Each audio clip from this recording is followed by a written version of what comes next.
All right. Thank you for stopping by Oh today, man. I'm yeah. here with to be honest, the legendary civil rights attorney, Imokhai Okolo, I really appreciate it. making things happen in the city and really shaping our community. So I do want to say Oh thank you. man, I appreciate that. Yeah, man, I appreciate you inviting me. Happy to be here for sure. Happy to have this conversation. Yeah, I'll let you give a little bit more about your background and really how you got to where you're at now, and you know, um, why, what made you go into law. Yeah. So for me, kind of, I've always wanted to be a lawyer to a degree, right? I grew up watching Law and Order, seeing lawyers act on TV, and thought like, oh, that feels like me, right? That feels like it matches Hmm. my personality. It somewhat matches my interests. It matches kind of a little bit of who I am, and so I kind of like, yeah, let me go after it, right? Hmm. And luckily for me, I had a community that supported me and got behind that idea, right? When I told people Hmm. that I wanted to be a lawyer, they wanted to invest in that. They wanted to invest in me and make that a reality and possibility for me. And so it's truly by the grace of community that I was able to, graduate high school, go off to Miami University down in Oxford, Ohio for undergrad, and then go straight through to law school and now be in the practice of law.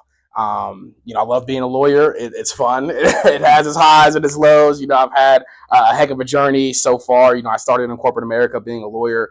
I was working for a global law firm up in Cleveland for a Hmm. while. And after a while, it just the contradictions of doing that work, the contradictions of what the reality of the work that I was doing and what my values were, just kept kind of clashing. Ultimately, I had to sit back and define what success meant for me. Hmm. Oftentimes we're kind of fed this idea of success, right? You're growing up, you see success on TV, you hear success from your parents or people in the community, and you're just like, I want to be successful, so I need to achieve that, right? Hmm. And then I was kind of in that mode, right? Achieving success. What I'm saying? I graduated law school, top of my class, and then went off at one of the biggest law firms in the world, right? This is like the pinnacle of success, especially for, a young black man at the age of 25, making so much money working for one of the world's largest law firms. It's, Hmm. what's supposed to be success. But now I get there and I'm like, well, I don't feel like I thought I would feel, right? I don't feel that sort of success. And I had to interrogate why I felt that way, right? When I interrogated that, I, really thought about those sort of contradictions, what I believed, right? What my politics were, what I believed about what was happening around me and how Hmm. I was participating in that. And so for me, I just sort of redefined success. I quit corporate America, gave them my sort of 30-day notice and said, I'm out of here, started my own law firm, got into a community with some organizers, been building out the sort of infrastructure that I think our community needs to keep pushing, keep fighting for liberation and freedom.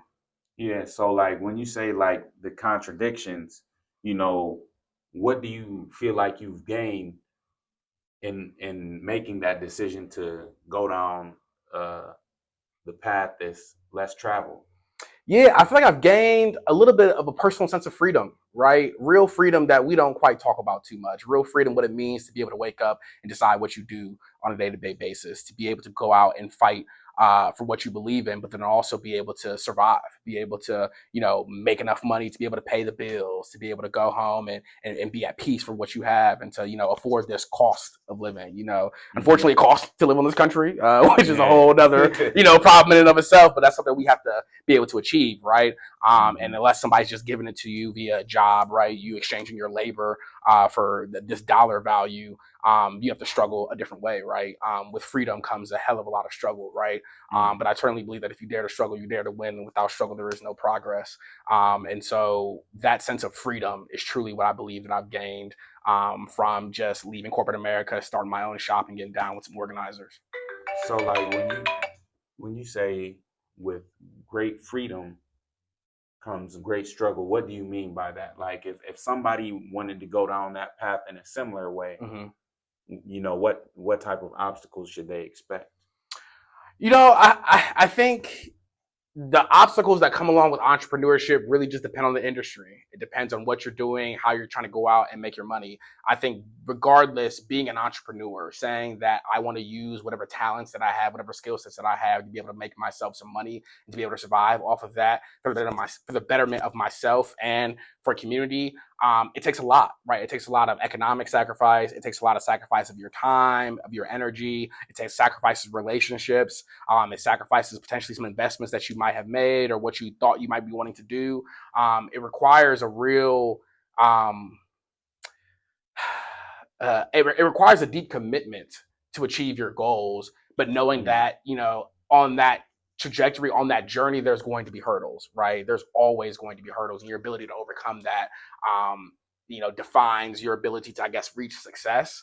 Mm-hmm. But that's, I guess, what I mean by struggle is being able to meet the adversity in its face, right? And to persevere through it all, right? To have the courage to do your own thing, to have the sort of perseverance to keep going in spite of adversity, in spite of the hurdles that come up, and your ability to work with others to make it all happen, because we're not able to do it all on our own, right? Mm. It really takes a village, right? It takes a village to raise a child, but it takes a village to really have a sense of freedom at the same time, right? I'm Mm-hmm. not here by myself, right? I didn't start my law firm necessarily by myself. I didn't start the organizing game by myself, right? It's the community that I've been able to build over the years that made this reality, this sense of freedom possible. Mm. So it really took a lot of persistence, resilience, and dedication to get to where you're at. Oh, certainly. Yeah, yeah. It's been a heck of a journey, but all three of those have definitely played a huge role. Mm. So then, like, I do want to ask because I know you do a lot dealing with food, and Mhm. as far as like, how did you get started with people feeding people? Yeah, so we're actually coming up on our year anniversary. About a year ago, we were out protesting for Jalen Walker, Mm. right? That was the announcement that the grand jury wasn't going to bring any charges. It was obviously some BS. And we folks wanted to do something about it, right? You feel like you wanted to be out in the streets. You wanted to be trying to fight for accountability, fight for justice, fight for what's right, fight for the countless Black lives that had been murdered by the Akron Police Department and countless other Mm. police departments across the country, right? And so I really wanted to be outside doing something, right? And in the midst of the protests, right, you're side by side other folks who have that same feeling, right? Who Mm-hmm. have the anger boiling through them, the want to do something about it. And it's through that I got tied up with a couple of other organizers in the city who really wanted to do something that was going to be bigger than just the moment, right? Mm. Recognizing that, the fight for justice for Jalen Walker is really the continuation of the fight for Black lives in this country, right? Jalen Mm-hmm. Walker wasn't the first individual to be killed by the Akron Police Department, and unfortunately, he won't be the last, right? Until we're able to sort of build the sort of infrastructure and leadership needed to destroy these systems of oppression, that being policing and these other constructs, to be able to get this sense of freedom and liberation, right? And so Mm. we recognize that. We recognize that, in this moment, just protesting is not going to change the reality, right? Just screaming at the police department, screaming at this mayor is not going to make these people act differently, right? Yeah. The morality, unfortunately, has shown to not necessarily be the driving force or the driving motivator for people's decisions, right? And so knowing that, we asked ourselves, what can we do to help sort of to build towards a movement and build towards something that's going to be sustaining, right? And we Mm. also were frustrated with the idea that, like, people weren't out in the streets. We have 200,000 people in the city of Akron that live here, right? And it wasn't many of us outside protesting for Jalen Walker, right? It wasn't many of us walking and marching down the street. What would it have looked like if 100,000 people were marching down the street? That'd be a different conversation, right? It'd be a different conversation with the police department. It'd be a different conversation with the mayor. You don't have enough police officers to be able to corral a crowd of 100,000 people. Even if you bring in the National Guard and all these other sorts, right? You don't have the ability to do that, right? And so what does it mean to meet their demands in that masses? And we asked ourselves, why people aren't outside, right? It's Mm-hmm. people's daily lived experiences, right? The trauma that comes with capitalism, right? The trauma that comes with trying to survive in this country as Black folks is what keeps us from being outside, is what keeps us from being out in the streets, right? And, Mm. and part of that, is like being able to afford the basic necessities in life, that being food, right? There Yeah. is a huge insecurity of food in our community, that people just don't know about, right? More than half of the people in the city of Akron can't afford the monthly cost of living.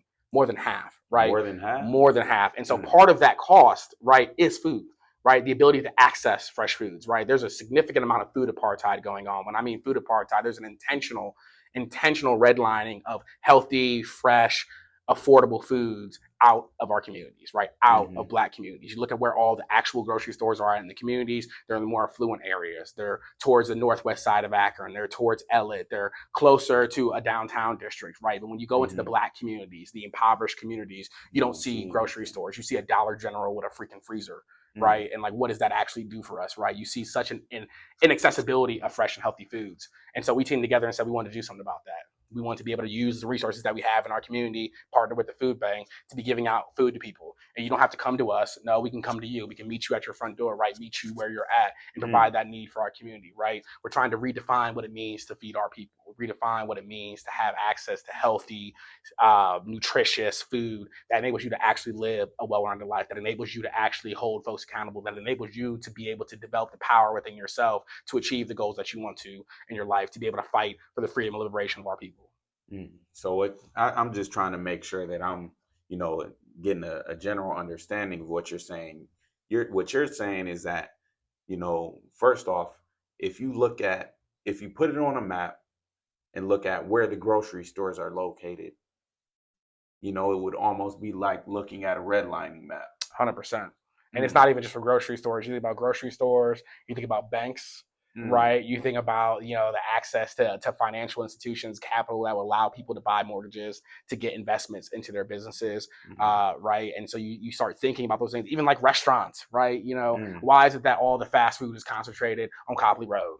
Right? Why we got an Arby's, a McDonald's, a Burger King, a Wendy's, but we can barely have an actual restaurant that can cook you healthy, fresh foods, right? Why is it that the west side of Akron gets a Piata, the northwest side of Akron gets a Piata, but we get a McDonald's and a Burger King, right? It's not even that Piata's somehow better, right? But at least I can get a salad, and so that it's disgusting the way that plays out, truly, and it's intentional. So it sounds like, it's a really sinister picture. Oh, yeah. I mean, it's one that has been painted for centuries, right? We find ourselves in a continuation of unresolved conflict, right? The unresolved conflict of what it means to be Black in this country, right? The lack of humanity that is given us as Black people, right? And that plays out in all different aspects of life, right? And especially when it comes down to food, right? And accessing healthy and nutritious food. And so we find ourselves in 2024 still dealing with that battle, right, of humanity amongst Black folks, amongst poor folks, right? And that shows up by not having access to healthy foods, right? It might have looked a little bit different, 50, 60 years ago, but it's the same problem. Same problem, just looking different in 2024, and we just got to be able to recognize it. Yeah, and I feel like, if you cover the basic needs, especially food being the biggest, you can't live without food. If you make it easier for people to get food, I think it'll decrease the crime rate. I mean, I think it will do a lot, right? I think, when we talk about food, we're talking about something that is like a root problem, right? When we talk about, the lack of adequate relationships amongst us as Black folks, the inability to resolve conflict, we're talking about root causes. Unless we're actually trying to address root causes, you're not really trying to address the situation, right? You're just trying to maybe band-aid a situation or, save an individual, but you're not really trying to change the dynamic for a community. Yeah, so like when you said like the conflict resolution, what do you think are some real solutions in that area? I know you talked about solutions in food, and you're actively living that, but I just want to ask, what are some other solutions, especially with that conflict resolution? Because one thing that we have been having challenges with is gun violence. Yeah, truly. I think one great solution is peace circles, right? Sometimes it sounds so simple. It sounds not like a complicated thing, but the ability for us to sit down and talk through the conflict, to hold space for accountability, to hold space for grace, to hold space for compassion, and really have a dialogue amongst individuals who have been harmed and who have committed harm, to figure out, how do we resolve this, right? How do we have a restorative practice that allows us to continue to be in community, that allows you to be whole after having harm done to you, but it allows you to hold accountability after committing harm, and allows you to change behavior, right? Change character. And we don't have space for that, right? Certainly our criminal injustice system doesn't hold space for that. The way we discipline kids in school doesn't hold space for that. I mean, the way that we discipline our kids at home doesn't even hold space for that, right? And so how do we hold space to allow for conversation, allow for deeper understanding, to allow for relationship building, and to allow for the deeper analysis that is needed to resolve conflict? So what do you think it's going to take for us to really build those types of spaces? It takes an investment of time and money. It takes us building power in that space to be able to change reality. One, Huey P. Newton defines power as the ability to define phenomenon and make it act in a desired manner, right? So if we can define this phenomenon that is youth violence and what is causing youth violence, the root actual causes, and we can have that be the controlling narrative, we can then hopefully make that narrative act in a desired manner. We can hopefully change that thing that's happening, youth violence, and make it act differently by actually implementing solutions that work, by investing in those solutions that work, right? And that takes investment from community, but also takes investment from government, right? There's no reason why the police department is getting all this money because they're damn sure not going to make a peace circle, and they're damn sure not bringing any peace to the situation. Yet they are the highest ticket item on the budget, right? A budget is a reflection of your values, a reflection of your priorities, right? How do we prioritize policing, which we can categorically show does not produce the results, that being safety, that it's supposed to produce, but then not prioritize how we're feeding our people, how we're housing our people, how we're providing economic advancement for our people, how we're providing education for our people. These things are invested in at a significant decrease than it is policing, right? Than it is this idea of public safety, right? We have to begin to really invest from a money standpoint and a people power standpoint in the solutions that actually work and towards really addressing those root causes. And until we do that, we're just trying to, I don't know, be kumbaya. We're living in this delusion, right? That's not truth, right? So much of the problem that we have right now is we're living in this collective delusion, right? The truth is the lies that we are told about our society, the lies we are told about capitalism, the lies we are told about what benefits we get from policing are parading around as if they are the truth, and they're not, right? And we have an inability to really be truth tellers, right? People talk about this all the time. I was reading this interview by Todi Kane Bambara, and she talks about the importance of truth telling, right? The ability to really speak truth to power and define the situation and not live in this collective delusion, despite everyone thinking that you're the liar. And I feel like, when you speak the truth, you do get the gratitude of being able to share the honest opinions. However, there can be some negative backlash. Oh, certainly. Truth is tough to sit with, right? Truth requires you to look at the people around you and make an assessment, but then also hold a mirror up to yourself and make an assessment about how you're playing into it, right? And a lot of people are kind of afraid of that truth. They're afraid of that accountability because it requires them to show up differently. It requires them to have a sort of personal transformation for the benefit of community. It requires them to actually sit with their values and determine whether or not they're living in their values. That's an uncomfortable thing.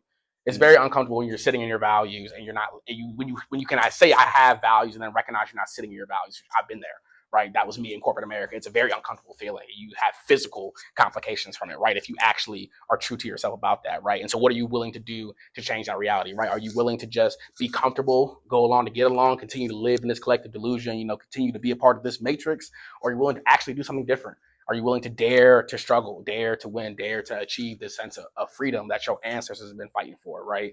Are you really willing to make the sacrifice needed to advance your people, to advance the collective? Capitalism in America tells us that it's all about the individual and maybe about your family, right? But that's not where we are or ever have been as Black folks, as African people, right? We have always been a people that care about community, that care about the collective. The concept of Ubuntu, I am because we are, right? And until we begin to embody that and begin to be comfortable sitting in our own culture and not shifting and chasing this idea of Western culture and white America, we aren't going to sort of move forward. And I'm in complete agreement with you when you say that. I feel like, once you lose your sense of self, you have nothing. You have nothing. And, I do want to, kind of ask, one last question, when it comes to making sure you keep that sense of self in any space you're in, what advice would you have for, a young professional that's really trying to navigate that, especially, if they're either going into college or just graduating, especially, with right now there's some legislation related to the Crown Act, and what advice would you have for, the next generation as far as keeping their sense of self? Yeah, that's a tough question. I think one of the biggest things is you have to define what success means for yourself. You have to be critical about everything that you have been told and ask yourself, is that what you believe?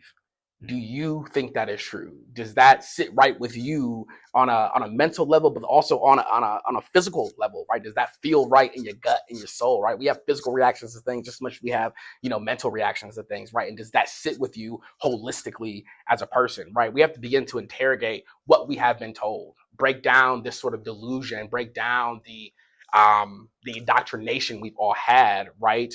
As just being in a society, and figure out what this means for you. What is truth? You have to be seeking truth at the same time you're trying to figure out what success means for yourself, especially as a young professional, right? To be Black and to be a young professional in this country can be extremely tough, right? You're placed in situations that they want to be able to use you and try to suck everything, all the life out of you for the benefit of them, without even thinking about you and your humanity and what you actually want, right? And you'll be walking down that path thinking that you're getting all these things out of it because you've just been taking in what you've been told. You've just been following the norm, following what you've seen, and never really had a chance to reflect on what you wanted to do, right? And so when I talk to young folks, it's always that it's you have to define what success means for yourself. You have to spend time really getting to know yourself, right? Really getting to love yourself for who you are, right? Interrogate what it means to be you, right? Before you start trying to figure out how you were supposed to show up in the world, right? Really be confident and figure out who you are. And we don't unfortunately have the system set up that enable us to do that, right? That's what K through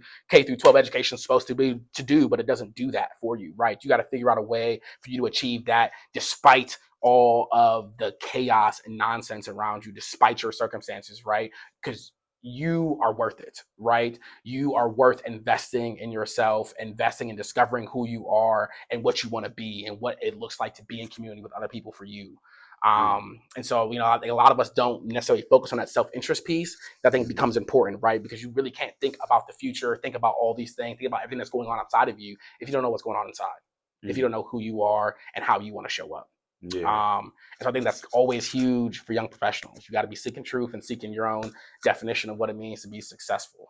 And I feel like, that's the key. If you don't know yourself, you can't know anybody else. And, with that, I want to ask if anybody wanted to reach out to you, whether it's for people feeding people or, for your services with the Okolo Law Firm, how would they get in contact with you? Oh yeah. You can hit me up on IG, follow me on IG,